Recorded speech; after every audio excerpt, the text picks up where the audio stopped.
Hi, welcome back. Today's lesson is all about crime vocabulary.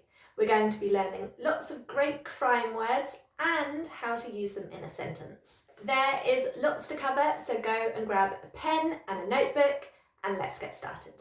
So our first crime word is robbery, and there are lots of other lovely words connected to this. So robbery is a noun and the verb is to rob. But it's important to note that you can only rob a place. For example, you can rob a shop or a bank or a house, but you can't rob things. For the things, you want to use the verb steal. And the noun for that, for stealing things, is theft. Now, I know that you're going to love that one because it's that TH, so make sure that you put your tongue between your teeth, theft. And the person could be a robber or a thief.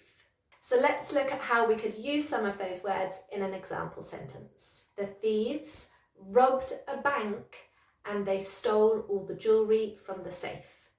Okay, so rob a place, they robbed a bank and they stole the jewellery because you can steal things. And we've got that lovely pronunciation, thieves. Now, if your house is broken into, which means that somebody enters your house illegally without your permission, then we often use the word burgle instead of rob. It's a funny word, isn't it? Burgle. So that's the verb and the noun is burglary.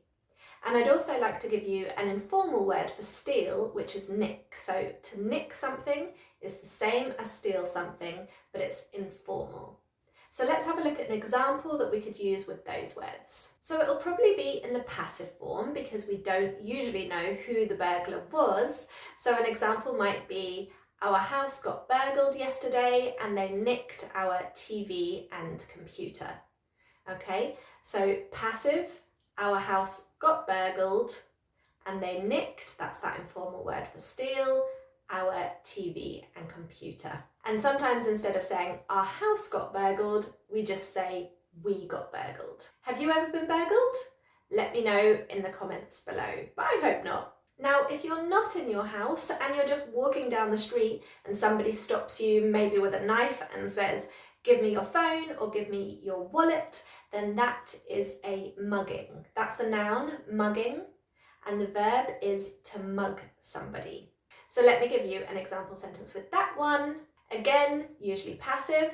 My sister got mugged on the way home yesterday. Oh my goodness, is she okay? Yeah, they just took her phone.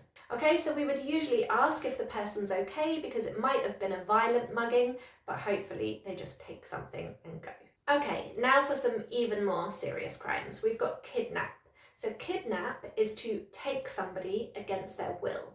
That's the verb, kidnap, and the noun would be kidnapping. And sometimes the kidnapper, the person, will ask for ransom money. So this is the money where they say, if you give me this money, then I will give you back your family member. So that's ransom money. Now, to have sex with somebody against their will is rape. And the last one I want to mention with this group is trafficking. So that's when you move something illegally. So you might traffic drugs, you might traffic knives, weapons, guns, or you might traffic people. So let's have a look at some really nice crime verbs that we could use to put these into a sentence. So we've got this really nice passive structure that you'll notice in the news all the time. He was accused of or found guilty of, and then you need the noun. So that could be kidnapping or rape or trafficking. So accused of means we don't know for sure that the person is guilty. And then found guilty of means, yes, they've gone to court and the judge has said they are guilty. So two really nice verbs there, and then you need to add on the noun, and you use it all in this passive structure. And another useful verb is to con somebody. So this is, for example, when someone comes to an old person's house and says, oh, I can fix your roof for you. I noticed it's really dangerous.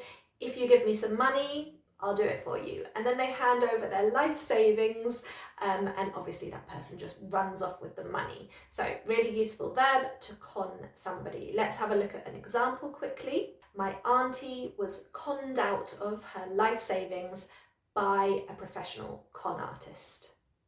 my auntie was conned out of her life savings by a professional con artist. So that means that he took all of her money by tricking her with some elaborate scam. Right, we're going to finish this lesson with two really useful crime words. We've got manslaughter and murder. So manslaughter is when you kill somebody, but it's an accident. Perhaps you hit somebody with your car accidentally. So the pronunciation, once again, manslaughter. And then of course, murder is to intentionally kill somebody. Let's have a look at this really nice natural sentence that you can use in conversation. She was sentenced to 3 years for manslaughter, or she was sentenced to life for murder. So this is how we can talk about how long that person gets sent to prison for. She was sentenced to however many years for murder or manslaughter or any other crime. You just want to use the noun here. Okay, well, obviously there is a lot more crime vocabulary that we could talk about, but which of the words from today's lesson were new for you? Let me know in the comments. And if you'd like to do a reading about crime, I've got a really nice one on my website, so I'll leave that just below this video, and it's based on the popular TV show Prison Break. So there's some really nice advanced crime vocabulary in there. Go and have a read. Thank you so much for joining me today. Don't forget to subscribe if you haven't already, and of course check out some of the other videos on my YouTube channel. I'll see you in the next lesson.